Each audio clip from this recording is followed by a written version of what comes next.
ನೆಲೆಸಿರುವಂತಹ ಹಿಂದೂ ಸಮಾಜ, ಬೌದ್ಧ ಸಮಾಜ, ಕ್ರಿಶ್ಚಿಯನ್ ಸಮಾಜದ ಬಂಧುಗಳ ಮೇಲೆ ಆಕ್ರಮಣ ಮಾಡೋದಕ್ಕೆ ಶುರುವಾಯಿತು. ಆಗಸ್ಟ್ 5 ಪ್ರಥಮವಾಗಿ ರಾಷ್ಟ್ರೀಯ ಸ್ವಯಂ ಸೇವಕ ಸಂಘದ ಉತ್ತರ ಪ್ರಾಂತದ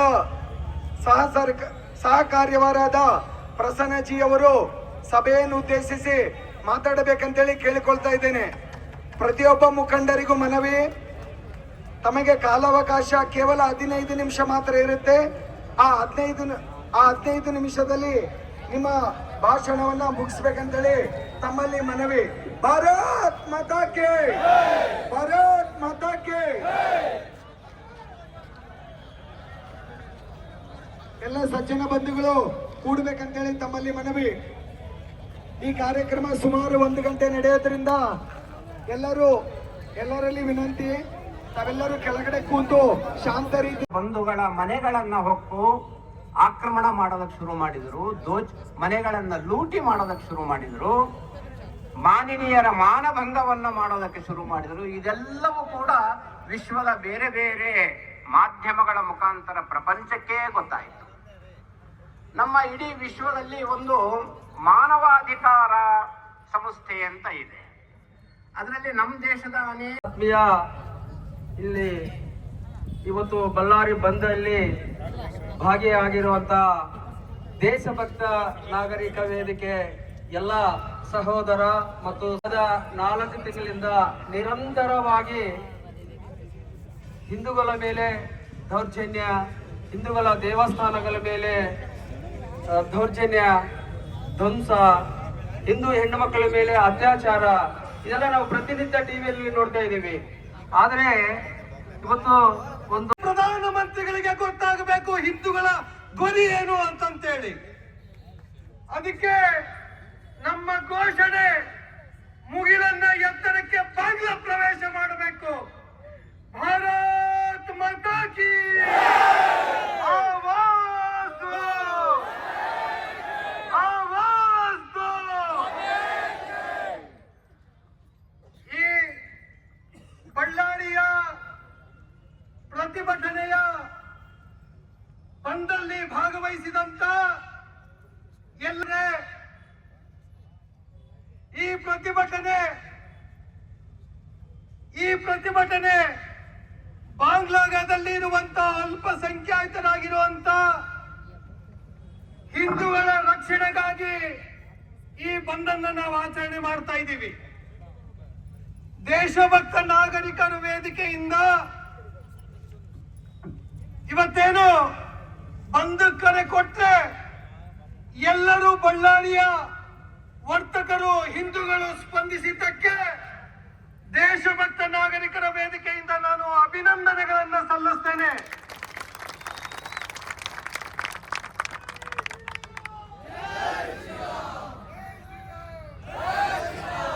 ಈ ಹೋರಾಟ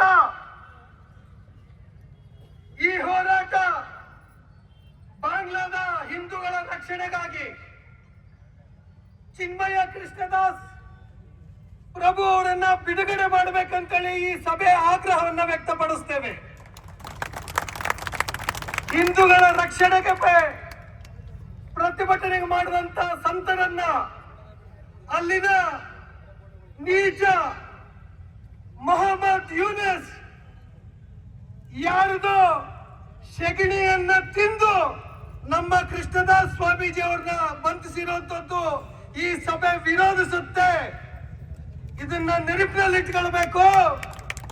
ಮೊಹಮ್ಮದ್ ಯೂನಿಸ್ ಅವರೇ, ನಿಮ್ಮಂತ ನೂರಾರು ಚಿಲ್ಲರೆ ಪಲ್ಲರೆ ಯೂನಿಸ್ಗಳು ಬಂದ್ರು ಕೂಡ ಭಾರತದ ಹಿಂದೂಗಳು ಒಗ್ಗಟ್ಟಾಗಿ ನಿಮ್ಮ ಎದುರಿಸ್ತೀವಿ. ಈ ಹೋರಾಟ ಹಿಂದೂಗಳ ರಕ್ಷಣೆಗಾಗಿ, ಹಿಂದೂಗಳ ಗೌರವಿತವಾಗಿ, ಹಿಂದೂಗಳ ನಿಮಗೆ ಗೊತ್ತಿದೆ ಈ ಯೂನಿಸ್ ಸರ್ಕಾರ ಬಂದ ನಂತರ ಬಾಂಗ್ಲಾದೇಶದಲ್ಲಿ ಹಿಂದೂಗಳಿಗೆ ರಕ್ಷಣೆ ಇಲ್ಲ. ಹಿಂದೂಗಳಿಗೆ 772 ರೇಪುಗಳು ಹಿಂದೂಗಳ ಮೇಲಾಗಿದೆ, ಮಹಿಳೆಯರ ತಾಯಂದ್ರ ಮೇಲಾಗಿದೆ. 304 ಹಿಂದೂಗಳ ಮೇಲೆ ಕಿರುಕುಳ ಕೇಸ್ ಆಗಿದೆ.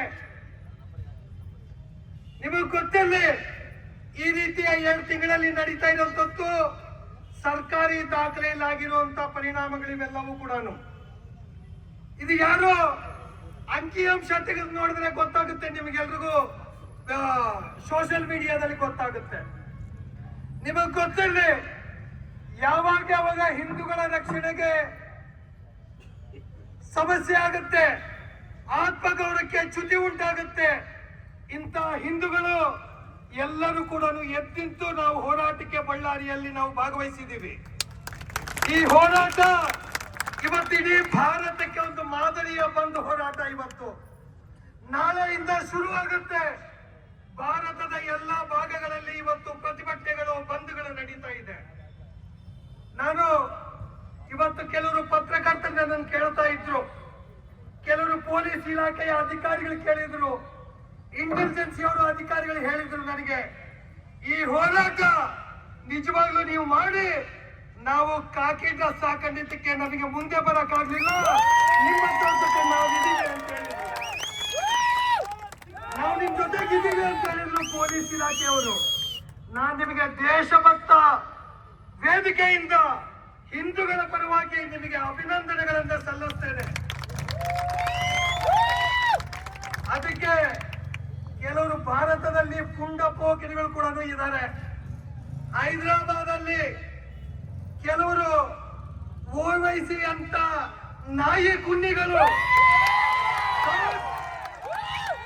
ಕಷ್ಟಗಳು, ಅವ್ರು ಹೇಳ್ತಾರೆ 15 ನಿಮಿಷ ಕೊಡಿ, ಮಿಲಿಟರಿಯನ್ನ ದೇಶವನ್ನ ನಾವು ನಡೆಸ್ತೀವಿ, ದೇಶವನ್ನ ನಾವು 15 ನಿಮಿಷದಲ್ಲಿ ಏನ್ ಮಾಡ್ಬೇಕಂತ ತೋರಿಸ್ತೀವಿ ಅಂತ ಹೇಳಿದ್ರು.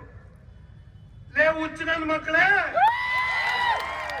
15 ನಿಮಿಷ ಅಲ್ಲ, 15 ಸೆಕೆಂಡ್ ಕೊಡ್ಲಿ, ನಾವೇ ನಿಮ್ಮನ್ನ ಮುಗ್ಗುತ್ತೇವೆ. ಇದು ಎಚ್ಚರಿಕೆ ಅನ್ನೋದು ನಾವು ಹೇಳ್ತೇವೆ. ಅದಕ್ಕೆ ಕೂಗೋದಾದ್ರೆ ಜೈ ಶ್ರೀರಾಮ್ಗೆ ಒಂದೇ ಏಕಕಂಠದಲ್ಲಿ ಕೂಗ್ರಿ, ಯಾವನಿಗೂ ಹೆದರೋ ಅವಶ್ಯಕತೆ ಇಲ್ಲ.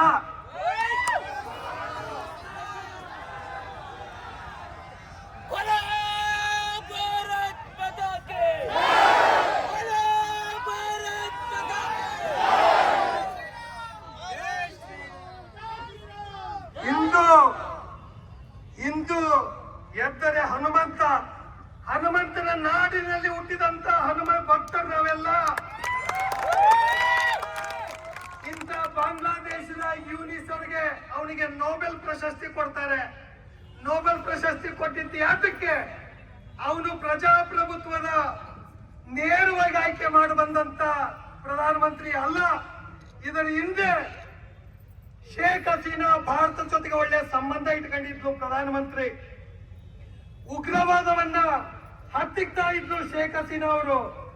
ಜಮಾತೆ ಇಸ್ಲಾಂನ ಪಕ್ಷದ ವತಿಯಿಂದ ಉಗ್ರರ ಸಂಘಟನೆಗೆ ಈಗ ಶಕ್ತಿ ಕೊಡಬೇಕು ಅಂತೇಳಿ ಇಂಥ ನೊಬೆಲ್ ಪ್ರಶಸ್ತಿಯ ಪ್ರಧಾನಮಂತ್ರಿಗಳನ್ನ ಆಯ್ಕೆ ಮಾಡ್ಕೊಂಡಿದ್ದಾರೆ.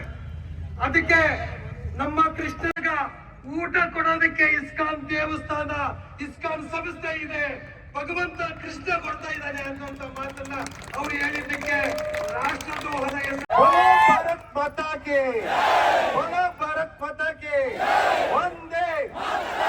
ಬಾಂಗ್ಲಾದೇಶದ ನಮ್ಮ ಹಿಂದೂಗಳೇ ಇವತ್ತು ಅವರ ರಕ್ಷಣೆಗೋಸ್ಕರ ಇವತ್ತು ಸಂಪೂರ್ಣವಾಗಿ ಬಳ್ಳಾರಿ ಬಂದು ಯಶಸ್ವಿಯಾಗಿರ್ತಕ್ಕಂಥ ನಮ್ಮ ಸಂಘ ಸಂಸ್ಥೆಗಳಿಗೂ ಹಾಗೂ ಎಲ್ಲ ಬಿಸಿನೆಸ್ ಮಾಲೀಕರಿಗೂ ಹಾಗೂ ಬ್ಯಾಂಕ್ಗಳು ಹಾಗೂ ಎಲ್ಲ ಶಾಲೆಗಳು ಎಲ್ಲರಿಗೂ ಮೊಟ್ಟ ಮೊದಲಾಗಿ ಬಳ್ಳಾರಿ ನಾಗರಿಕರ ಪರವಾಗಿ ನಮ್ಮ ನಮಸ್ಕಾರ ತಿಳಿಸ್ತಾ ಇದ್ದೀನಿ.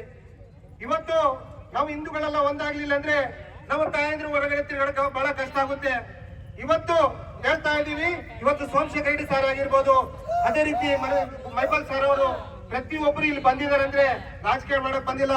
ನಮ್ಮ ಹಿಂದೂಗಳಿಗೆ ಅನ್ಯಾಯ ಆಗ್ತದೆ, ಅವ್ರ ಪರವಾಗಿ ನಿಂದಿರ್ಬೇಕು, ನ್ಯಾಯ ಸಿಗಬೇಕಂತ ಹೇಳಿ ಬಂದಿದ್ದಾರೆ. ದಯವಿಟ್ಟು ಹೇಳ್ತಾ ಇದೀವಿ, ಇವತ್ತು ಈ ಪ್ರಪಂಚದಲ್ಲಿ ಮಹಿಳೆಯರು ಆಗಿರ್ಬೋದು, ಹಿಂದೂ ನಮ್ಮ ಸಮಾಜದ ಮುಖಂಡರು ಎಲ್ಲರೂ ಪ್ರಪಂಚದಲ್ಲಿ ಎಲ್ಲ ಕಡೆ ಇದ್ದಾರೆ. ಎಲ್ಲ ಕಡೆ ಒಂದು ಧೈರ್ಯ ಏನಂದ್ರೆ ಸಂಘ ಸಂಸ್ಥೆಗಳಿದ್ದಾರೆ. ನಮ್ಮ ದೇಶದ ಹೆಮ್ಮೆಯ ಪ್ರಧಾನಮಂತ್ರಿ ನರೇಂದ್ರ ಮೋದಿ ಇದ್ದಾರೆ. ನಮ್ಮ ಎಲ್ಲಿ ಹೋದ್ರೆ ಕೂಡ ಸುರಕ್ಷಿತ ಇರಬೇಕಂತೇಳಿ ಒಂದು ಧೈರ್ಯದಿಂದ ಇದ್ದಾರೆ. ಆ ಧೈರ್ಯ ಕಳ್ಕೋಬಾರ್ದು. ಇವತ್ತು ಬಾಂಗ್ಲಾದಲ್ಲಿ ಆಗಿರ್ಬೋದು, ನಾಳೆ ಮುಂಜಾನೆ ಭಾರತಕ್ಕೂ ಕೂಡ ಆಗುತ್ತೆ. ಇದು ನಾವು ಕೆಲವು ನೆಗ್ಲೆಕ್ಟ್ ಮಾಡಿದ್ರೆ ಇವತ್ತು ಇಲ್ಲಿರ್ತಕ್ಕಂಥ ಪ್ರತಿ ಒಬ್ಬರು ಕೂಡ ಇವತ್ತು ನಾವು ಧೈರ್ಯವಾಗಿ ಮುಂದಕ್ಕೆ ಹೋದ್ರೆ ಮಾತ್ರ ನಾವು ಮುಂದೆ ಬರ್ತಕ್ಕಂಥ ಹಿಂದೂ ಸಂಪ್ರದಾಯವನ್ನು ಉಳಿಸ್ಕೊಂತೀವಿ, ಬೆಳೆಸ್ಕೊಂತೀವಿ. ಇಲ್ಲಂದ್ರೆ ನಮ್ಮ ಮನೆಯಲ್ಲೇ ದೇವ್ರನ್ನ ಪೂಜೆ ಮಾಡ್ಬೇಕು, ಹೊರ ಬಂದಿದ್ದೆ ಬೊಟ್ಟು ಹರಿಸ್ಕೊಂಡು ಮತ್ತೆ ಹೊರಗೆ ಹೋಗ್ಬೇಕು, ಭಯ ಬಿದ್ದು ಆ ರೀತಿ ಭಯದ ವಾತಾವರಣ ಸೃಷ್ಟಿ ಆಗುತ್ತೆ. ಇವತ್ತು ನಾವು ಹೇಳ್ತಾ ಇದೀವಿ, ನಮ್ಮ ತಾಯಿಯಂದ್ರು ಧೈರ್ಯವಾಗಿ ಹೊರಗಡೆ ಹೋಗ್ಬೇಕು ಅಂದ್ರೆ ನಾವೆಲ್ಲರೂ ಒಟ್ಟಾಗಿ ಧೈರ್ಯವಾಗಿ ಯಾವುದೇ ಸಮಸ್ಯೆ ಬಂದ್ರೆ ಕೂಡ ಹಿಂದೂಗಳಿಗೆ ನಿಂದಿರ್ಬೇಕು. ಇವತ್ತು ಪ್ರತಿ ಒಬ್ಬರು ಕೂಡ ಎಷ್ಟು ಸಂಘ ಸಂಸ್ಥೆಗಳಿದಾವ, ಆದ್ರೆ ಒಂದಾಗಬೇಕು. ಇವತ್ತು ಒಂದಾಗ್ಲಿಲ್ಲ ಅಂದ್ರೆ ಮುಂದೆ ಬರ್ತಕ್ಕಂಥ ಜನಮನಗಳಲ್ಲಿ ಹಿಂದೂ ಸಮಾಜ ಅನ್ನೋದು ಇರಲ್ಲ. ಭಯಭೀತಿಯಿಂದ ನಾವು ಕೂಡ ಒಳಗೆ ಮನೆಯಲ್ಲೇ ಇರ್ಬೇಕಾಗುತ್ತೆ. ದಯವಿಟ್ಟು ಇಲ್ಲಿರ್ತಕ್ಕಂಥ ನಾಗರಿಕರು, ಪ್ರಮುಖರಿಗೆ ಎಲ್ಲರೂ ಕಾಲಿಗೆ ನಮಸ್ಕಾರ ಮಾಡಿ ಕೇಳ್ತಾ ಇದ್ದೀನಿ, ನಾವೆಲ್ಲರೂ ಒಟ್ಟಾಗಬೇಕು, ಹಿಂದೂ ಸಂಪ್ರದಾಯವನ್ನು ಉಳಿಸ್ಬೇಕು, ಬೆಳೆಸ್ಬೇಕು ಅಂತ ಹೇಳ್ತಾ ಎರಡು ಮಾತು ಮಾತಾಡಕ್ಕೆ ಅವಕಾಶ ಕೊಟ್ಟ ತಮ್ಮೆಲ್ಲರಿಗೂ ಧನ್ಯವಾದಗಳು. ಜೈ ಹಿಂದ್, ಜೈ ಕನ್ನಡ. ಎಲ್ಲ ನಾವು ಇನ್ನ ಚೆನ್ನಾಗಿ ಎಂಜಾಯ್ ಮಾಡ್ಬೋದು ಅಂತೇಳಿ ಆ ಉದ್ದೇಶದಿಂದ ಇಟ್ಕೊಂಡು ಚಳವಳಿ ಪ್ರಾರಂಭ ಮಾಡಿ ಬಹಳಷ್ಟು ನಮಗೆ ಹಿಂಸೆ ಕೊಡ್ತಾ ಇದ್ದಾರೆ. ಆ ಹಿಂಸೆನ ನೋಡ್ತಾ ನೋಡ್ತಾ ನಾವೇನು ಬಡಿಗಡೆ ಹಾಕೊಂಡಿಲ್ಲ. ಬಡಿಗಡೆ ಹಾಕೊಂಡಿದ್ರೆ ನಾವು ಸುಮ್ಮನೆ ಕೊಡ್ಬೋದು. ನಾವು ಬಡಿಗಡೆ ಹಾಕೊಂಡಿಲ್ಲ.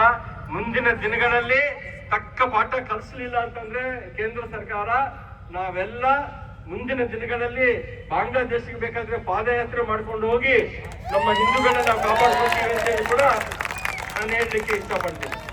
ಹಾಗಾಗಿ ನಾವೆಲ್ಲರೂ ಇವತ್ತು ಬಂದಿದ್ದಂತ ಐಕ್ಯತೆ ಇನ್ನು ಮುಂದೆ ದಿನಗಳಲ್ಲಿ ಕೂಡ ಯಾವುದೇ ಸಂಸ್ಥೆ, ನಮ್ಮ RSS ಆಗಿರ್ಬೋದು, ಭಾರತೀಯ ಜನತಾ ಪಾರ್ಟಿ ಆಗಿರ್ಬೋದು, ABV ಆಗಿರ್ಬೋದು,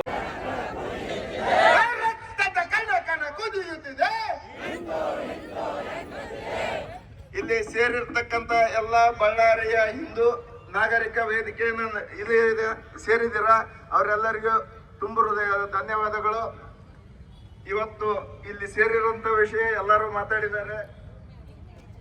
ಬಂಧುಗಳೇ, ಪ್ರತಿ ಸಾರಿ ಹಿಂದೂಗಳು ಹೊಡೆದು ಏನು ಯಾರ ಅಲ್ಪಸಂಖ್ಯಾತರು ಅಂತಂದು ಇಲ್ಲಿ ಏನು ಅನಿಸ್ಕೊಂಡು ಅಲ್ಲಿ ಬಾಂಗ್ಲಾದೇಶದಲ್ಲಿ ಬಹುಸಂಖ್ಯಾತರಾಗಿದ್ದಾರೋ